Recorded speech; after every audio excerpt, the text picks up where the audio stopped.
Harusnya filsafat diajarin di SMA. Karena kan filsafat basic, dasar dari segala sesuatu. Ketika filsafat diajarkan di perguruan tinggi itu bagi orang ya telat. Karena orang ketika masuk kuliah, orang asing dengan, makhluk naon sih. Karena dia sebenarnya belajar filsafat di awal itu belajar sejarah. Kan cuman bedanya, namun di ilmu sejarah itu kan belajarnya fenomena. Belajar peristiwa, mah sejarah pemikiran, bedanya itu doang. Lamun misalkan kita ngomongin sejarah Perang Dunia Kedua, misalkan kan kita ngomongin awalnya serangan Jerman ke Polandia misalkan dan lain-lain kan itu mah tapi peristiwa. Kalau di filsafat itu justru gerak sejarah pemikiran. Tapi kan jadinya relevan kita mempelajari ilmu sejarah sekaligus ilmu pemikiran. Ya, udah mulai kan satu sistem pemikiran yang muncul dari ruang hampa gitu. Berat sebenarnya belajar filsafat teh. Agak rumit, bukan hanya sekedar cinta kebijaksanaan kan. Pada akhirnya banyak beberapa filsuf yang berebut benar gitu. Ada satu filsuf A ngomong bahwa misalkan konsep dunia itu adalah A, tapi ada filsuf lain misalkan yang ngomong jelas sebaliknya. Persis dengan ketika ngomongin kategorisasi tentang hakikat manusia.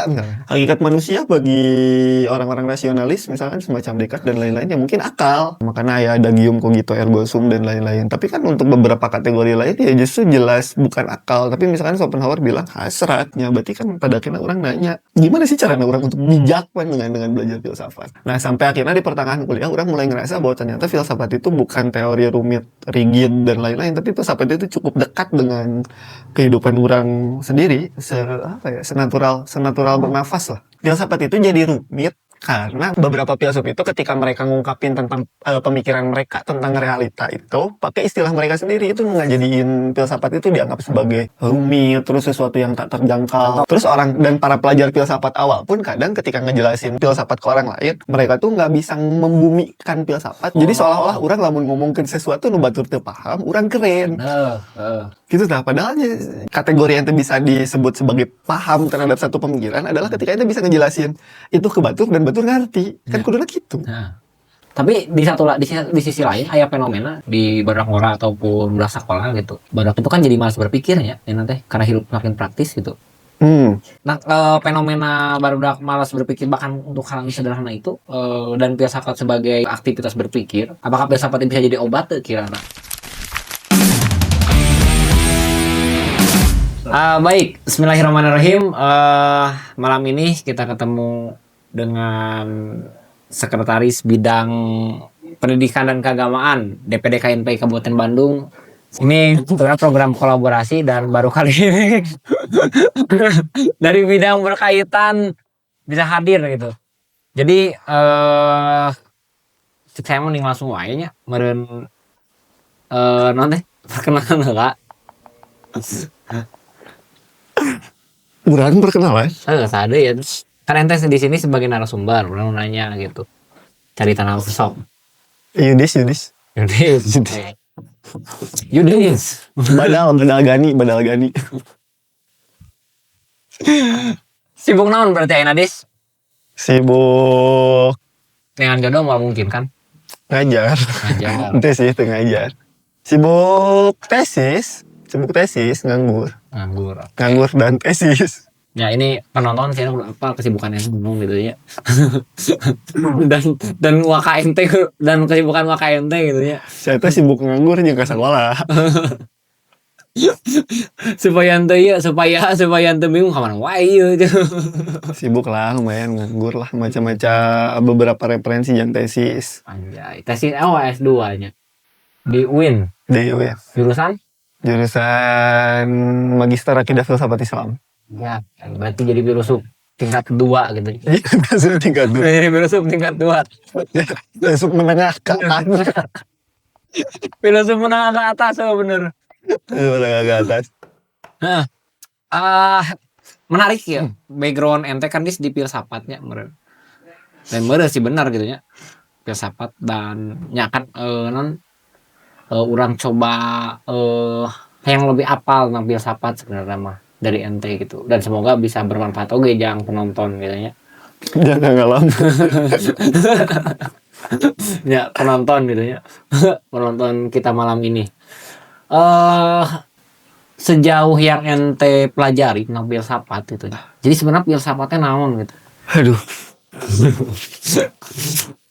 Orangnya balas sebenarnya ketika mungkin mengawali masuk dunia perkuliahan. Orang mulai di bahasa Inggris kan, di pendidikan bahasa Inggris. Cuman pada akhirnya di pendidikan bahasa Inggris orang ngerasa nggak nyaman karena dosen orang tuh pernah ngomong bahwa English is just about habit.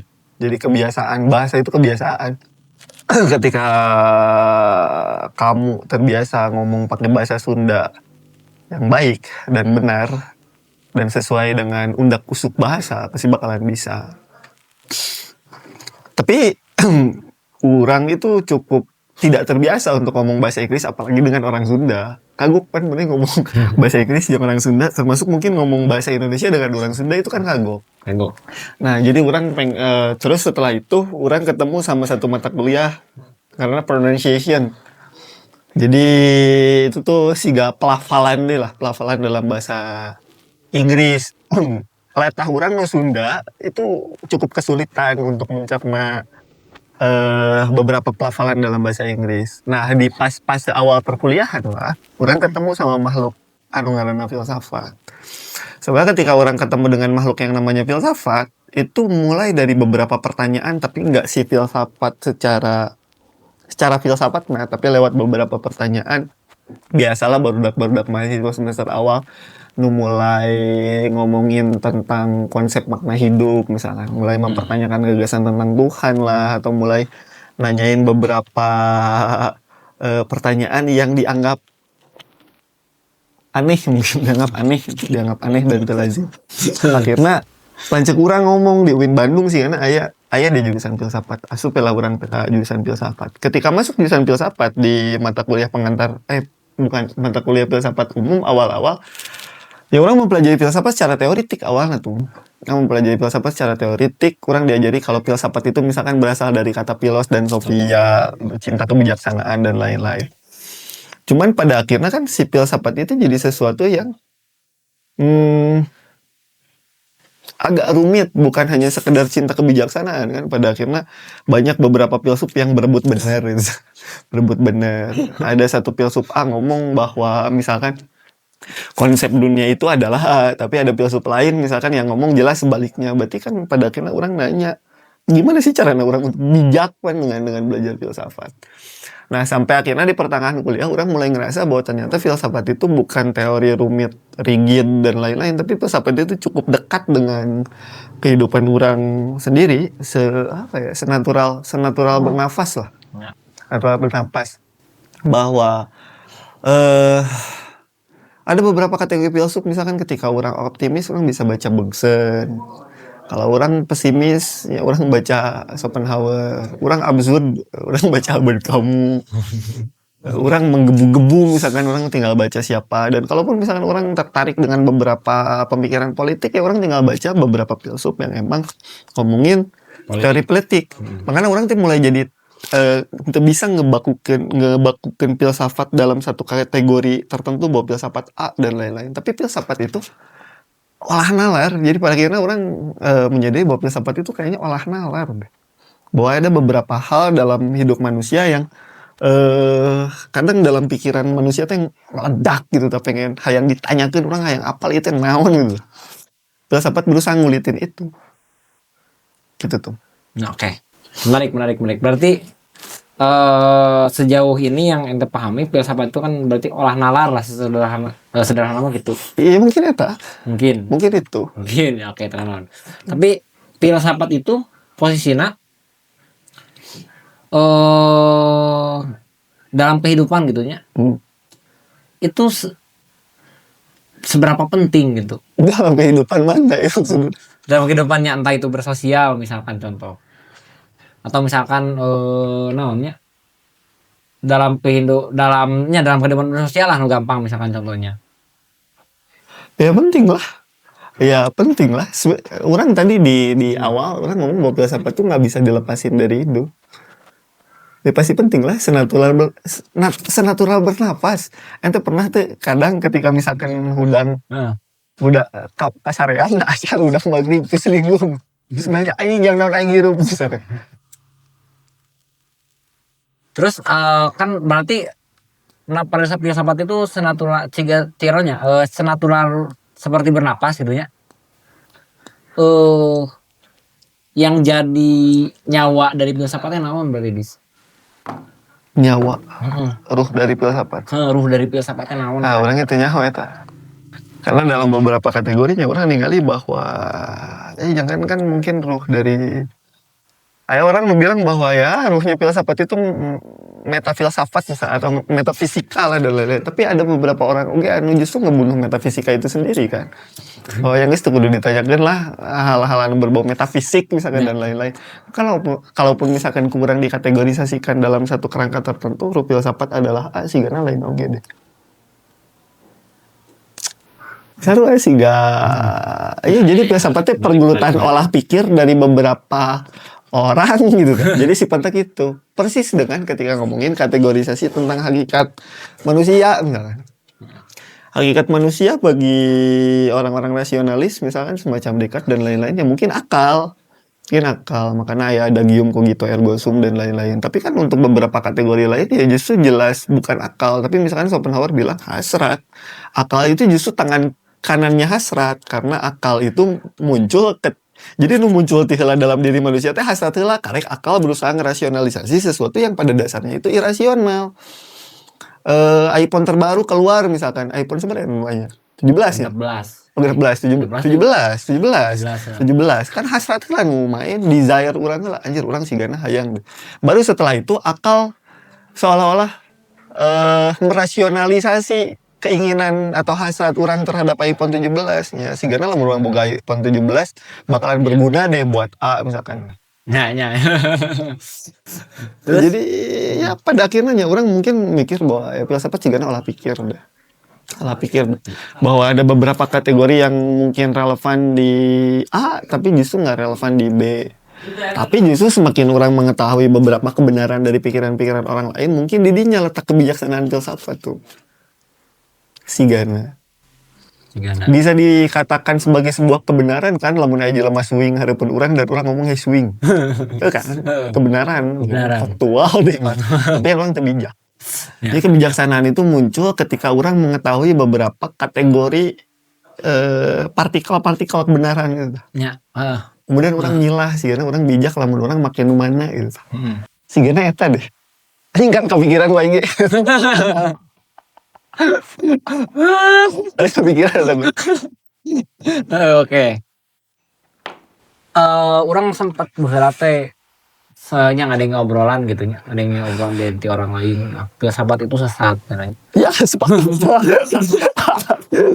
Filsafat itu sesat, ulah diajar filsafat haram katanya. Terus filsafat itu berat cenanya, filsafat itu liar dan lain-lain. Nah, kirana apakah ente sebagai orang yang belajar filsafat bisa mengklarifikasi itu? Orang tidak mengklarifikasi. Orang mendukung. Ya, sesat. Itu. Tapi tersesat di jalan yang benar. Nah, ngopi lah. Meh rada ieu nya, meh rada. Nuhun Kang Alam. Filsafat sesatnya kategori sesat dan tak sesat itu mirip siga kategori benar dan tak benar atau kategori etik jeung teu etik.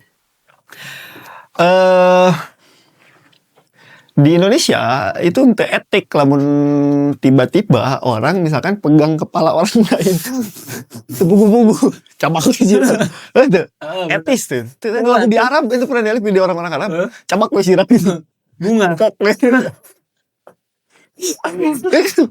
sarua jika sesat dan tak sesat ada kategori sesat misalkan dalam satu subkultur tertentu ya masih gana sesat itu melakukan A tapi B itu tidak sesat. Di dia justru sebaliknya. Di Islam mengharamkan babi, lamun mana dahar babi yang mana tersesat kan dari jalan keislaman anggaplah gitu. Tapi justru di beberapa agama yang lain misalkan nu haram didahar itu sapi. Agama ente bisa rek nyieun agama sorangan misalkan dan mengharamkan ngadahar gaang teh dalam sikat. Supaya populasi gaang tetap terjaga. Kategori sesat dan tak sesat ya tergantung. Ente ningalina dalam corak berpikir nu mana dalam kerangka ideologi nu mana si sesuatu itu dianggap haram atau sesuatu itu dianggap sesat dan tak sesat. Ya mungkin agama lain di mata orang Islam itu kan sesat.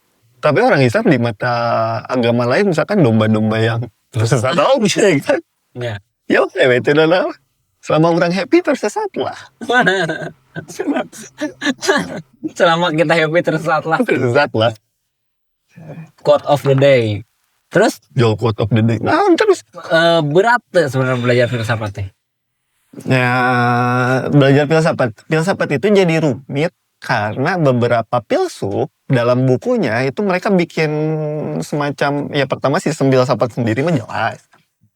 Kadang beberapa filsuf itu ketika mereka ngungkapin tentang pemikiran mereka tentang realita itu pakai istilah mereka sendiri, itu nggak jadiin filsafat itu dianggap sebagai rumit terus sesuatu yang tak terjangkau. Contoh misalkan Heidegger ngomongin Interweltsein, Dasein, Dasman, terus naon deui bahasa-bahasa si Heidegger. Anu mungkin ketika orang maca, naon iya kan si jelema ieu ngomongkeun naon sih sebenarnya. Justru rumit karena itu, tapi padahal mah sebenarnya enggak dekat banget kok itu. Dekat banget. Dengan istilah mungkin orang-orang tuh bingung dengan filsafat tuh karena banyak istilah-istilah aneh. Terus orang dan para pelajar filsafat awal pun kadang ketika ngejelasin, berusaha nge-explore atau nge-explain filsafat ke orang lain, mereka tuh nggak bisa membumikan filsafat lewat bahasa circle eta tuh. Jadi filsafatnya dipahami. Jadi seolah-olah orang lamun ngomongkeun sesuatu nu batur teu paham, orang keren. Gitu tah, padahal jelaskeun lah justru kategori yang bisa disebut sebagai paham terhadap satu pemikiran adalah ketika ente bisa ngejelasin itu ke batur dan batur ngerti. Kan kuduna gitu. Bagus sih, menarik. Jadi berat itu sebenarnya mah tadi menurut satuna nanti aya para filsuf itu sering memproduksi kata para pelajar filsafat, orang-orang yang belajar filsafat. Orang-orang yang belajar filsafat itu sering nanti menggunakan bahasa-bahasa yang tidak dikenali oleh circle tertentu gitu. Misalkan, jadi filsafat itu terasa jauh lah, ya di Menara Gading gitu tah. Nggak kurang membumi lah dianggap sih gitu. Pada akhirnya. Berarti filsafat itu berarti bisa disebut aktivitas berpikir berarti. Ya, berpikir mendalam. Lebihnya ya di mendalam lah gitu. Dan sistematis. Terstruktur dan masif. Ya, mau ningali fenomena ayeuna gitu nya disnya. Filsafat itu seakan-akan booming gitu, kalau di Gen Z banyak. Aduh, siap bos. Karena salah satunya tokoh-tokoh anu mempelajari filsafat muncul ke permukaan si Gaya Rocky Gerung. Ya, Pak Rocky. Terus si Kania Cita. Martin Sudjaya gitu. Ferry Irwandi. Gitu. Itu kan jadi seakan-akan filsafat itu jadi sebuah tren baru bahwa lamun ente jadi salah satu jurusan yang digandrungi gitunya. Iya, mungkin orang bisa mengatakan iya dah sih, karena udah bala di UIN mungkin angkatan-angkatan luar orang tuh masih cuman sekelas. Anak-anak filsafat tuh cuman sekelas, dan itu pun disebut kaum homois. Karena minimnya populasi perempuan di jurusan filsafat. Mulai masuk di tahun-tahun sekitar 2016, 2017 itu mulai 2 kelas. Akhirnya nyampe 3 kelas. Nyampe 3 kelas. Bahkan itu kayak orang pernah ketemu ayah budak UIN kuliah jurusannya namanya asa haji umroh gitu. Pasti lah di UIN, liar kan jurusan di UIN mah eta haji umroh teh si jurusan manajemen haji umroh MHU. Itu teh pilihan katilu, dan pilihan pertama nanti filsafat teh asu. Kan anehnya jelema deuk nganggur wae jadi masuk asu.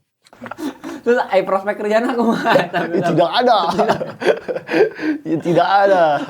Ya akhirnya kadang orang-orang itu kan ningali ya masuk jurusan filsafat lah mesiga Ferry Irwandi, eta mah Ferry Irwandi. Asup jurusan filsafat biar kayak Rocky Gerung, kan eta mah Rocky, lain ente bisa jadi ente lulus filsafat jadinya Diogenes misalkan. Hidup di tong. Kan itu gak bisa jadi Diogenes. Biar jadi dosen misalkan Immanuel kan dosen, ternyata Immanuel kan lain mana. Karena saudara mikir kan dia.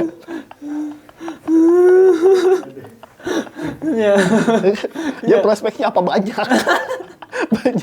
Semua hal bisa jadi prospek ya. Pilih makanya mungkin maba ya sebelum menyesal. Pindah jurusan. Nggak kan boomingnya orang-orang mulai banyak masuk jurusan filsafat, belajar filsafat, hanya suka lah gitu. Nah, tapi di sisi lain aya fenomena kieu di zaman ayeuna nya khususnya di barudak ngora ataupun budak sakola gitu. Ya, barudak itu kan jadi malas berpikir ya teh karena hidup makin praktis gitu. Contoh sederhana kieu, urusan ngitung duit kaluar jeung duit asup atau duit bekal itu beak sabaraha itu kudu make kalkulator di HP. Nempo jam analog gitu, jam analog ya istilahnya teh zaman Ya gitu. itu kan kadang bodak teh teu bisa. Jam 8 sabaraha ieu panjangnya hiji we. Kadang gitu karena kebiasaan mungkin nempo HP. Nah, fenomena barudak malas berpikir bahkan untuk hal yang sederhana itu dan filsafat sebagai aktivitas berpikir, apakah filsafat bisa jadi obat kirana yang memang penyakit, anggaplah penyakit gitunya, meskipun tetap penyakit oke gitunya, bisa tuh filsafat jadi obat untuk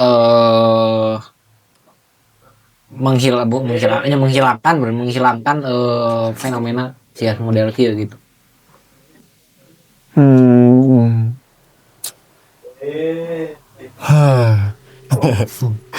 Bisa, sebenarnya bisa sih. Kecenderungan mungkin teman-teman SMA, SMP dan lain-lain yang pada akhirnya si akalnya itu tidak digunakan dengan sepenuhnya itu karena kan kebanyakan ketika mereka lahir langsung disuguhkan sesuatu anu sifatnya instan terus menerus kan. Instan terus menerus. Ketika misalkan mereka nyari apa yang mereka ingin tahu, biasanya mereka langsung nge-googling misalkan baheula zaman-zaman googling. Akhirnya mulai muncul GPT, Gemini dan lain-lain. Akhirnya mereka bisa nanya ke GPT dan lain-lain. Pada akhirnya budaya membaca kan jadi kurang. Nah saking insana akhirnya barudak teh jadi ya mungkin terlena atau jadi ya geus lah dah bisa nanya GPT sautak-sautik. Karena orang tuh bisa nanya misalkan asup keluar duit sabaraha dan lain-lain toh loba ayeuna rumus di Excel misalkan anu ka itu patut tapi otak mereka nggak digunakan dengan maksimal tapi itu mah konsekuensi semakin teknologi berkembang soalnya orang-orang bakalan makin siga gitu. Cukup orang meta konsekuensi deh. Siga tapi terus filsafat bisa nggak dijadiin sebuah terapi gitu? Bisa sebenarnya. Cuman tinggal cari corak heula. Mulai dari nyari corak. Nyari corak sigana ketertarikan orang di filsafat di bidang yang mana. Kemudian mulailah baca seetik-seetik. Dan itu sigana bakalan mulai mempengaruhi tapi orang kadang ngerasa bahwa orang kemarin lah anggaplah mungkin untuk Albert Camus orang dianggap selesai karena skripsi orang bahasnya Albert Camus kan kritik konsep jihadnya Abu Bakar Bashir pakai kacamata filsafatnya si Albert Camus. Tesis akhirnya orang kan bawa satu tokoh anu bagi orang baru yang orang tahu Sedusen Nasr itu lewat diskusi jadi orang kenalan langsung dengan Nasr dan lain-lain. Terus dari sekian banyak buku Nasr anu pada akhirnya kurang dibaca kadang orang kan kebingungan ini Nasr ngomong kenaon sih misalkan anu dimaksud Saintia Sakrat anu kumaha sih filsafat Peranis anu kumaha dan lain-lain. Terus kemarin sempat ketika jeung dosen penguji orang teh nyaranin orang baca Knowledge and the Skirt teh metodenya dari bab 4 ke bab 5 terus bab 10 langsung bab 2. Kan akhirnya nu kurang dilakukan naon. Orang nanya heula GPT sebelum baca. Orang nanya GPT metode pembacaan 4, 5, 10, 2. Itu maksudnya naon. Akhirnya GPT ngomong, kata GPT itu pertama di bab 4 yang ngulitin heula metafisika karena kumaha basis strukturnya siga kumaha dan lain-lain. Baru di bab 5 itu ngomongin pengkategorisasiannya Nasr tentang manusia promotean dan pontifikal dan lain-lain di bab 10 naon dan akhirnya di bab 2 baru ngejelasin nah tradisi teh kieu misalkan. Urang kan nanya heula pada akhirnya emang konsekuensi dari arus informasi anu cepet terus kemudahan orang dalam mengakses suatu ya konsekuensinya orang jadi bego tidak emang bego pada akhirnya Tapi bisa tuh filsafat jadi terapi, bisa ngan metodenya seetik mungkin nggak akan segacor pemikir zaman dulu lah, nggak akan ya orang mungkin taunya Ibnu Sina itu kan filsuf, tapi dia ahli kedokteran oge, terus dia kayak nulis buku tentang fisika misalkan, atau misalkan orang tahu Descartes dia filsuf, tapi kan mana lagi ngomongin matematika dan lain-lain, karena orang dulu itu ketika dia pengen tahu sesuatu dibaca KB.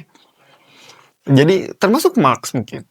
Marx itu kan kadang akhirnya dihubungkan dengan komunisme misalkan dan lain-lain, buku-buku Marx di Bredel dan lain-lain. Tapi kan orang-orang lupa kalau Marx itu seorang pemikir. Marx itu ngomongin teori bukan cuma teori ekonomi doang, dia ngomongin A, ngomongin B, C, D dan lain-lain kan.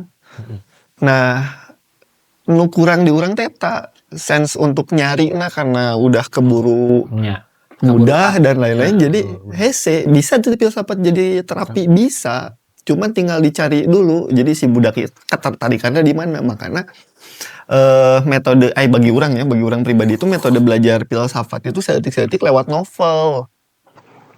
Lewat novel, misalkan Gardner kan nulis beberapa novel yang sebenarnya di dia teh muatan filsafatnya aya selain daripada dunia Sopinya. Di dunia Sopi mah jelas ngomongin sejarah filsafat. Kayak misalkan Dunia Ana itu kan ngomongin kosmologi. Atau misalkan Orange Girl itu kan ngomongin eksistensialisme oge, santina aya eta. Terus Animal Farm misalkan. Animal Farm kan ngomongin konflik babi itu kan. Itu sebenarnya konflik politik yang dibikin jadi cerita yang lebih ramah anak.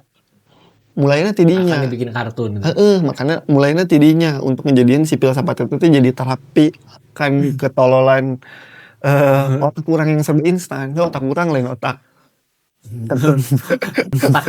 otak kita gitu. otak kita berdua. Ragok kayaknya aing ngomongnya. Ya. Perlu tuh sih nyalong gitu kan, berarti bisa ya filsafat jadi terapinya. Dan kita tahu bahwa negara punya instrumen udah dinamakan pendidikan gitu kan, lembaga pendidikan untuk menyelesaikan persoalan ini. Nah, kirana apakah cocok tidak misalkan filsafat itu diajarkan di sekolah? Bukan cocok atau tidak, tapi emang jadi keharusan curang. Filsafat itu emang harus diajarin di SMA. Minimal di SMA, jadi anak-anak SMA teh harus udah mulai diajarin abstraksi gitu. Terus harus mulai belajar filsafat, karena kan filsafat basic dasar dari segala sesuatu. Makanya orang pernah baca satu buku tapi orang lupa judul buku dan kalau filsafat itu filsafat itu dianggap sebagai serdadu yang nyari satu wilayah baru. Ya kadang kan dalam satu momen tertentu manusia mikir, kemudian menghasilkanlah apa yang disebut psikologi gitu misalnya. Ya, benar. Akhirnya psikologi itu jadi satu wilayah, wilayah eta. Kemudian dia nyari lagi wilayah baru misalkan. Akhirnya jadilah matematika misalkan. Nyari lagi wilayah baru jadilah sosiologi. Nyari deh wilayah baru jadilah A, B, C, D dan lain-lain. Tapi kan basic-basicnya tuh di filsafat. Harusnya filsafat diajarin di SMA dan ya telat. Ketika filsafat diajarkan di perguruan tinggi itu bagi orang ya telat, karena orang ketika masuk kuliah orang asing dengan makhluk naon sih lu disebut filsafat teh. Jadi bukan cocok atau enggak, tapi emang jadi sebuah keharusan sih. Ya benar, berarti memang perlu jadi keharusan karena salah satu ciri jelema hirup itu kan berpikir gitunya. Dan akhirnya misalkan budak malas mikir, repot. Gitu. Kurang tadi reka ceplosan, untung ente langsung ngomong deh. Kita beneran ngomong gitu. Rega jokes tapi rada dark. Kita ngobrol nyantai lah ya gitu. Nyantai. Udah ngerang nih pemuda. Jadi kamu di Gen Z ada namanya. Wajar disalahkan pemuda banyak. Gitu. Justru lamun pemuda tidak pernah salah diragukan kepemudaannya. Ya memang penting pisan berarti filsafat itu jadi masuk di kurikulum pembelajaran. Harusnya Karena jujur orang filsafat itu kan salah satu bisa digunakan untuk mengenal diri orang gitu ya, mengenal diri sendiri. Dan orang kadang sok miris ketika nyebudak SMA gitu nya, apalagi di SMA kan di tingkatan SMA itu kan SMK-nya. Anak ketika masuk ke tingkatan SMA, masuk SMK itu ada beberapa, mungkin banyak masuk itu karena sebenarnya tidak sesuai jeung potensi manehna misalkan. Jadi ngerasa salah jurusan. Begitupun di perkuliahan kan. Nah, karena awalnya meureun dia tidak mengenal dirinya saha, sehingga pas keur dia memilihnya, asalnya milih gitu. Dan mengenal diri itu kan penting, dan filsafat itu bisa jadi salah satu jalan untuk orang bisa mengenal dirinya supaya tidak ada penyesalan dalam hidupnya. Ya mungkin bisa dibilang sih kayak gitulah, karena kan di filsafat itu rimba pemikiran kan. Di filsafat itu rimba pemikiran, beberapa kategori pemikir tuh aya gitu. Filsafat sekaligus beberapa kategori dari pemikir itu bisa mungkin. Lamun misalkan misalkan cek ente. Lamun misalkan memang filsafat diterapkan di beberapa sekolah gitu SMA. Cek ente nu cocok aliran filsafat apa sih nu barudak pelajari gitu. Lamun misalkan ngobrolin di metode metode pembelajaran filsafat di sekolah, urang mah justru lebih sepakat bahwa filsafat itu enggak terlebih dahulu diajarkan secara tematik. Jadi ente anggaplah by aliran misalkan. Urang mah justru pengen berangkat dari sejarah heula we, mulai dari sejarah filsafat heula. Karena sebenarnya belajar filsafat di awal itu belajar sejarah, kan cuman bedanya lamun di ilmu sejarah itu kan belajarnya fenomena, belajar peristiwa, ieu mah sejarah pemikiran, bedanya eta doang. Lamun misalkan kita ngomongin sejarah Perang Dunia Kedua, misalkan kan kita ngomongin awalnya serangan Jerman ke Polandia misalkan dan lain-lain, kan itu mah tapi peristiwa. Kalau di filsafat itu justru gerak sejarah pemikirannya. Gitu, efek dari jadi filsafat itu bisa disebut sejarah Bisa, tapi sejarah pemikiran. Awal-awal belajar filsafat itu sejarah pemikiran justru. Tapi kan jadinya relevan ketika si ilmu sejarah itu dengan ilmu filsafat misalkan disejajarkan ya. Sejarah atau kita mempelajari ilmu sejarah sekaligus ilmu pemikiran bersesuaian dengan gerak sejarah tertentu. Misalkan orang ngambil contoh misalkan Perang Dunia Kedua itu kan dimulai oleh satu orang yang berkumis tipis gitu. Berkumis tipis bernama Hitler misalkan, yang pada akhirnya dia punya semacam cita-cita gimana caranya menjadikan manusia itu rasnya unggul semua supaya ras talolol sih rasnya unggul semua. Makanya kan saya ngebunuh orang-orang Gypsy misalkan, orang-orang Yahudi dan lain-lain supaya menghindari percampuran dari ras itu misalkan, si paham nazisme itu salah satunya. Tapi kan si Hitler melakukan gerakan Perang Dunia Kedua atau fenomena Perang Dunia Kedua itu kan lahir dari satu sub pemikiran tertentu. Atau Prancis misalkan, Italia misalkan dengan fasis Italia Mussolini waktu itu, orang-orang kan awalnya dengan slogan Vittoria Mutilata misalkan dan lain-lain, kan itu tuh lahir dari satu subkultur pemikiran, pada akhirnya terjadilah perang misalkan. Atau misalkan Hannah Arendt itu deh aing poh di judul buku naon itu yang ngomong orangnya rezim totaliter itu kadang muncul dari orang-orang yang kesepian. Orang pernah nge-share tulisannya kayak itu ya. Pernah. Jadi lamun di sejarah orang mempelajari gerak pemikiran, lamun di sejarah orang ngobrolin tentang fenomena, di filsafat gerak pemikiran gitu. Tapi bisa bersesuaian fenomena itu lahir dari pemikiran manusia. Tapi itu sih pemikiran filsafat menjadi agama. Pemikiran filsafat menjadi agama. Jadi sebuah agama gitu.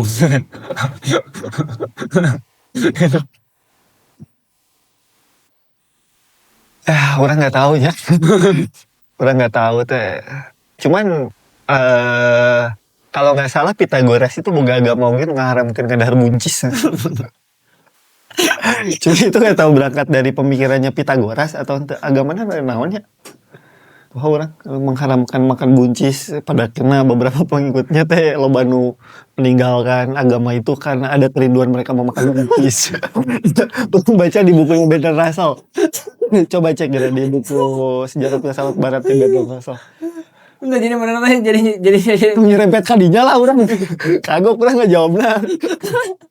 enggak tapi lu cuma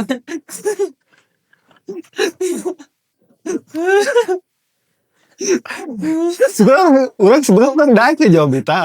Orang dah ke jawab itu cuman tadi kan filsafat itu dari filsafat jadi lahir ya nanti sosiologi iya. Dan ternyata agama oke aya nu lahir dari filsafat gitu ya. Meskipun namanya tahu sebenarnya tapi kan beberapa orang kadang aya nu berspekulasi bahwa jangan-jangan tahu nih jangan-jangan naon. ya Rasul itu filsuf. Hmm. Jangan-jangan orang-orang Enggak. lain orang-orang yang berspekulasi bahwa Rasul itu filsuf. Tapi kan bisa misalkan ke ibarat orangnya orang teh guru tapi orang teh aktivis oge gitu. Iya bisa. Kan Rasul ongko aktivis gitu. Rasul aktivis. Aktivis. Tapi lu misalkan. Ya bisa. Ya bisa. Ya.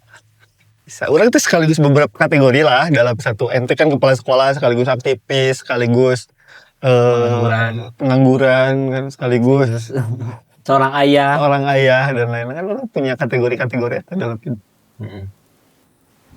Ya. Pasti bisa. Tapi kumadis apa kayak teh rencananya agama oke. Jika Itu tadi rancangan tadi mengharapkan ada hargaan. Dasarnya orang pindah agama karena rindu dengan makan kita.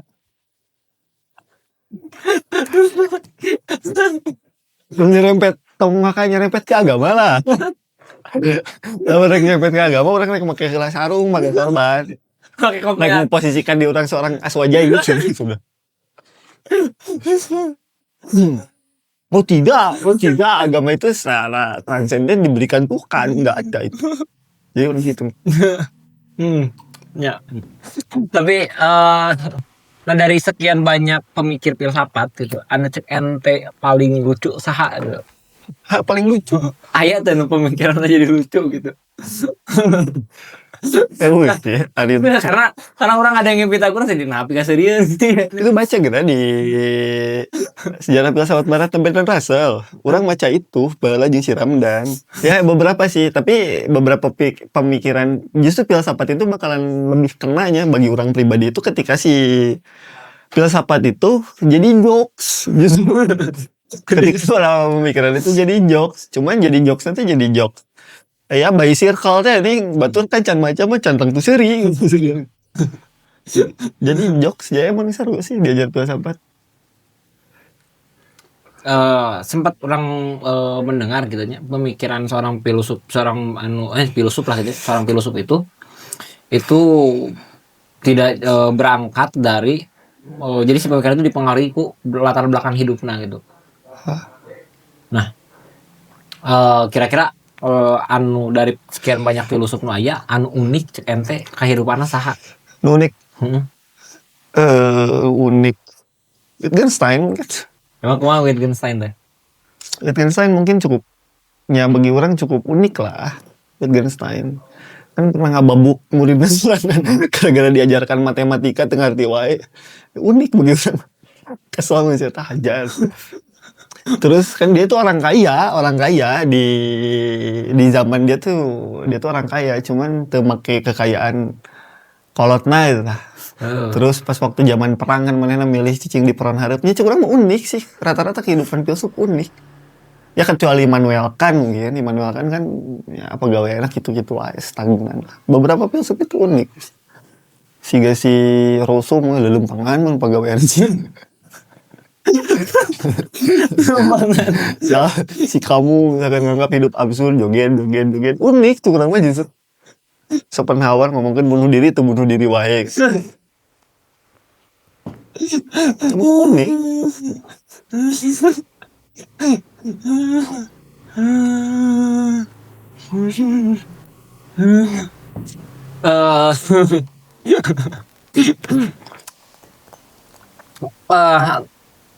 cek ente deh ini mah cek ente nya.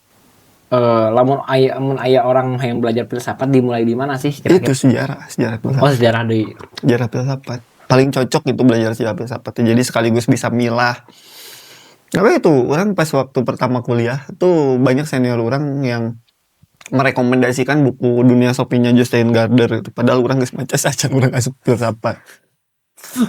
Karena enak, jadi orang sekaligus bisa milah. Gardner itu kan ngomongin filsafat Sokrates, ngomongin Yunani, filsafat Yunani, Sokrates, Aristoteles, jeung Plato eta.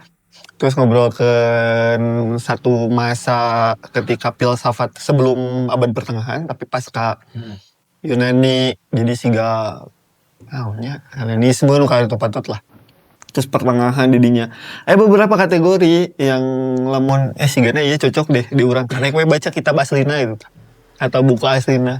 Bisa gitu. Jadi dari cek urang mah dari sejarah heula sih belajar filsafat mah supaya lebih enak ya. Supaya lebih enak mempelajari filsafat. Terus dengan tahu karena kan aing ngaranna ke pemikiran kan sifatnya dialektis tuh.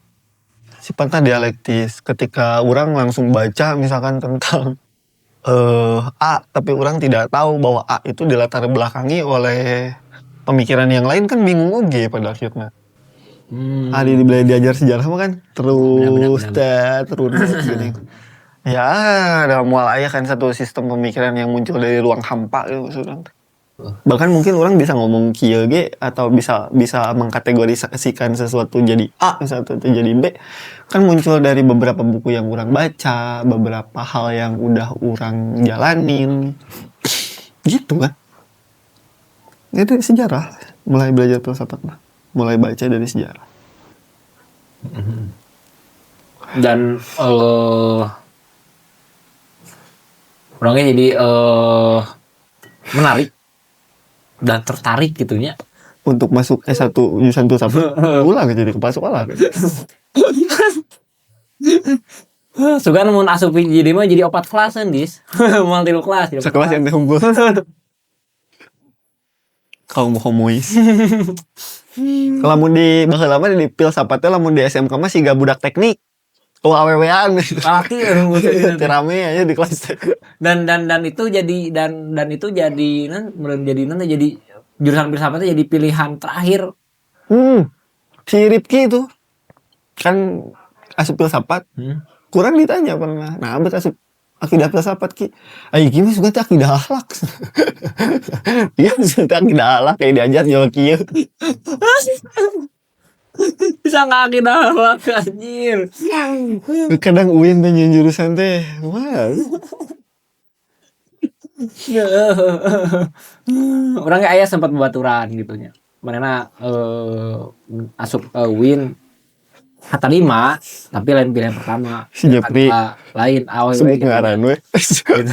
Urang kita di si Iki sebut ngaran we bae. Dan manehna teu diambil jurusan filsafat cenah pasti lieur. Diajar ke acan yang nyebut lieur teh. Ini sih lebih ngena diajar filsafat. Moal salah gitu maksudnya. Lamun salah berarti filsafat anyar. Mun salah ya masih sistem pemikiran anyar berarti Pak.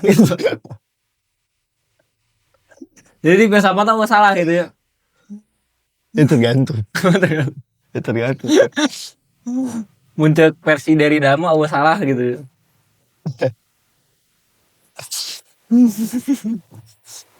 Ya. Tergantung dong. Tapi aya tuh sih seorang pemikir filsafat anu punya skandal gitu. Banyak lah. Heidegger itu punya skandal. Kenal naon Heidegger? Heidegger itu senggana punya 3 kayaknya. Beberapa skandal sih dalam hidupnya. Pertama kan Seta selingkuh jeung Hannah Arendt. Mahasiswana sorangan. Terus ngedukung Nazi. Banyak kan filsuf yang punya skandal. Tapi batur mah boga skandal oge jadi pemikiran besar gitu nya anu kapake. Tahu enggak Kak? Eta leuwihna kan Cak. Coba lamun orang-orang nu berskandal di Indonesia teh gitu nya. Berskandal tapi nilai di atas 6 gitu kan. Ya. Boleh. Boleh. Bisa jadi aya minimal lah gitu. Jadi orang ketika ningali si eta, baiklah minimal gitu. Ya makanya skandal misalkannya nilai 6 Jadi jarah mah. entah di Aldo. Aduh, apa lagi ngancingnya kemudian. Gitu.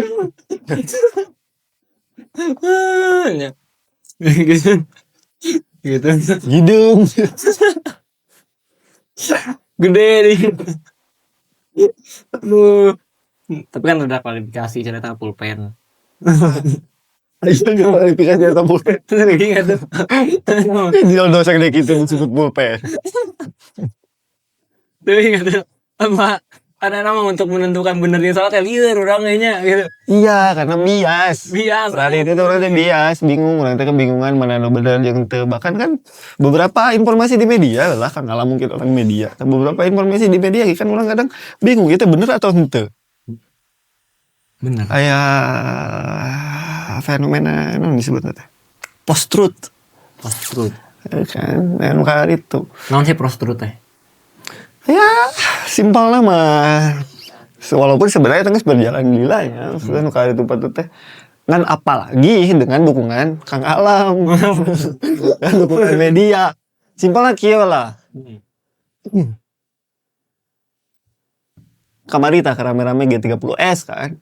G30S PKI. Padahal kan G30S PKI itu muncul dalam beberapa istilah lain, Gestok dan Gestapu misalkan.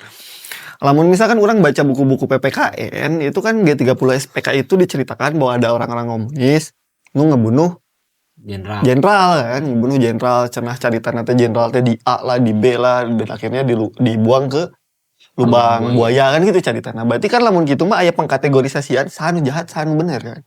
Berarti nu jahat itu komunis, yang baik itu yang korban itu TNI kan waktu itu. Tapi kan pasca itu teh aya mulai muncul pencarian orang-orang komunis kan. Jadi orang-orang komunis teh diteangan terus beberapa orang bahkan simpatisan komunis lah atau misalkan ente komunis ya.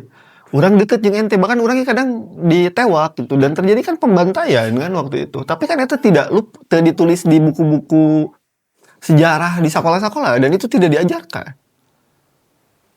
Itu kan jadi bias. Jadi orang teh ningali satu kategori kebenaran teh itu mana sih yang bener? Apalagi dengan bantuan media. Ketika misalkan di dalam media atau misalkan perang Palestina jeung Israel lah, anggaplah perang Palestina dan Israel. Aya satu media misalkan anu bikin non sih judul berita misalkan bom menghantam Israel misalkan. Kan orang-orang tuh langsung mengkategorikan bom menghantam Israel berarti Israel keur perang jeung Palestina, anu dibom Israel. Berarti nu jahat Palestina kan langsung gitu. Belum lagi ada sistem algoritma tadi. Ketika ente, ya IG ente kan loba nu joget dan goyang-goyang. Kan yang dari kirim lah. Goyang-goyang, ente di like dan lain-lain. Sarua jeung media, jeung informasi media. Urang nge-like misalkan sekali informasi tentang eta teh bom menghantam Israel akhirnya kan media algoritma mengarahkan orang ke wilayah itu. Akhirnya jadi ya kebohongan yang terus-menerus diucapkan itu bakal jadi sebuah kebenaran teh nih. Tuh loh gitu pada akhirnya orang yakin wah iya Palestina jahat bisa jadi gitu. Jadi orang teh ya per hari ini orang menganggap bahwa segala informasi yang orang dapat itu nggak utuh, serba bias. Makanya orang jadi semacam orang pribadinya mungkin jadi semacam orang yang ketakutan kalaupun misalkan orang bicara tentang kebijakan ataupun bicara tentang beberapa fenomena yang sifatnya itu hype gitu ya orang ketakutan karena orang takut bahwa informasi yang orang konsumsi selama itu justru bukan informasi yang benar atau justru itu informasi utuh dan takut diserang buzzer gitu ya. Ya, seperti teman kita yang satu itu. Kalaupun asumsi pribadi mah ya setiap orang sih karena punya asumsi pribadi lah. Ngelihat dari beberapa fenomena. Itu tuh pernah dibahas di ya beberapa pemikir itu ngebahas hal-hal itu oke. Jika pas Covid itu awal-awal Covid dulu orang percaya bahwa aya orang ngomong mah konspirasi elit global se Covid teh. Bentukna Covid teh ya karena aya arus informasi yang sepenggal tadi. kelompok agamawan misalkan persis ngomong bahwa kutukan Tuhan. Bakal datang suatu wabah misalnya, atau bakal datang suatu penyakit atau bencana ketika orang-orang udah mulai lalai dengan Tuhan. Karena kadang orang-orang tergantung konsumsi informasi, jadi sepenggal. Itu dibahas kalau kamu di buku Sampar. Kamu itu ngebagi Panelox kumaha ketika berhadapan dengan wabah Sampar. Terus si dokter Bernard Trieux itu kumaha, Lambert itu kumaha, dan lain-lain. Fenomena itu teh per hari ini orang ninggalinnya jadi makin meluas. Makin meluas, orang-orang yang mengkonsumsi satu berita tentang A akhirnya kekeh itu bener mah A, cok. Jelas orang-orang mengkonsumsi B nyalahkeun A, nu C nyalahkeun nu B jeung A dan lain-lain. Karena sepenggal. Dan orang nggak mau itu, karena orang dalam hal podcast lagi orang mau ngomongin fenomena atau ngomongin kebijakan dan lain-lain. Karena aya ketakutan, bukan ketakutan orang salahnya, karena kan podcast mau obrolan warung kopi. Bukan ketakutan orang salah, tapi ketakutan bahwa ternyata informasi orang cuma sepenggal, utuh, bias, kepentingan, bias kang alam. Alam media kan, alam media. Sieun gitu orang. Ya banyak lahnya fenomena yang terjadi. Jika orang sempat ningali dan jadikan karir itu tiga kasus kita gini tangan pasea. Nah, eta kasus apa? Tanu kan Kiai Mim jeung Ibu Sahara gitu. Kan eta teh awal-awal mah wah netizen tuh nyerang habis-habisan Kiai Mim gitu. Bret. Akhirnya jadi Malik. Eta kasus anu kemarin anyar-anyar kene mantan gubernur. Anu diserang Lisa Blackpink. Kan anu jadi Malik oge kan? Ya eta tah media teh. Tapi aya persis pejabat publik anu tuluy didukung dengan ka buzzer organik na bijil kan. Eta. Bodo amat si eta salah pokona mah Kang Eta Kangkung.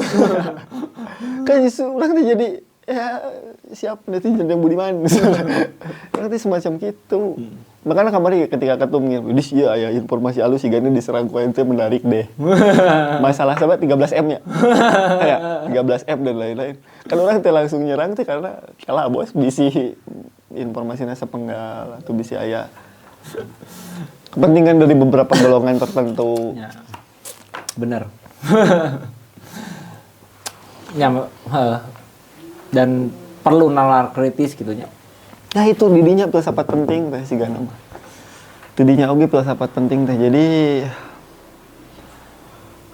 minimal membantu orang ketika orang ngelihat suatu fenomena tertentu gitu tah.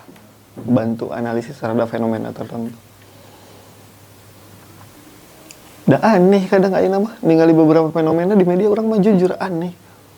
Aya misalkan satu partai tertentu anu ngeklaim ideologinya A tapi berbuat B. Kan aneh. Aya misalkan partai A dan partai B berkoalisi, ideologi partainya beda, menyepakati tentang satu kebijakan tertentu, kan aneh orang mau jujur. Karena orang teu wani lah untuk ngobrolin hal-hal itu terlalu gamblang karena gitu. Karena algoritma IG orang joget dungkul kan tadi cek ente ya orang eueuh informasi itu goyang we kan. Dan itu kakak ditularkeun ka urang. Anjir kan orang korban ente bos. Ente nu ngirim ka urang kan urang mah. Orang korban ente. Ayo ngategan ka itu. Sok ngajak ente kan astagfirullah tuh istighfar. Orang mah algoritma orang bersih awalnya teh usina teh kajian gitu usina teh ceramah. Kokomelon ya. Kokomelon gitu. Gara-gara aya teh jadi rusak parah aing mah. Ini telepon kurang ngalam. Teu diangkat kan. Dia HP-nya dipakai budak nonton Kokomelon sahade ieu si Yudis nelponan wae. Budak pas krek wae teleponnya. Naon ieu nya iklan teu si Yudis nelpon cai. Jadi kudu mode senyap. Ya kitulah dinamika papah muda. Nah, balik dari ieu. Gimana jauh teh nya? Jauh pisan. Jauh pisan Mas tau. Terakhir Dis kira-kira.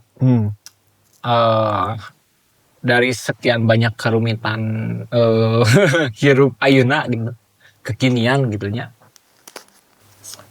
hal apa sih anu memang masih penting gitu dijaga gitu?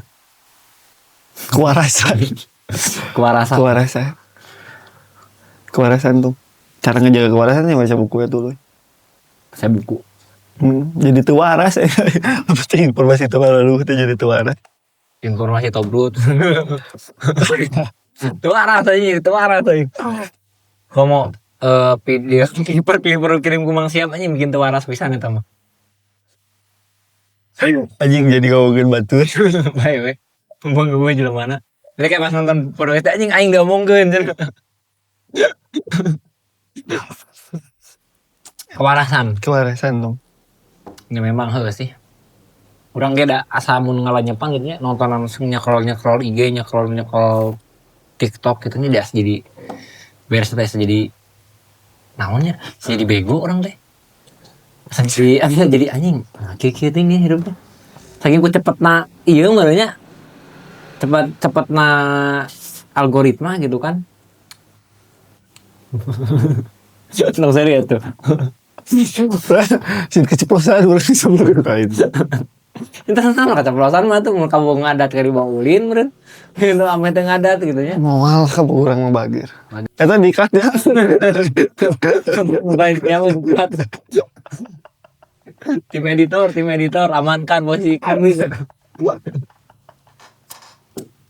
Ya beres meureun selebihna nuhun ieu Mang Yudis Sekretaris Bidang Keagamaan. Kan bagi dua. Tidak keagamaan. Tidak keagamaan ya. Kurang pendidikan. Oh, bener bagi duanya. Intinya gitu simpulannya kudu disimpulkan lah teman-teman biar menyimpulkan sendiri gitunya. Karena iya sina daging semua gitu lah. Daging babi. daging babi haram. Sama daging semua gitu. Dan nantikan podcast KNPI dengan judul Jumpa Pemuda di hari-hari yang akan datang. Nanti mang kemah iya di situ orang bedah lebih dalam gitu satu pemikiran. Boleh. Hari. Nah boleh. Nah mending gitu.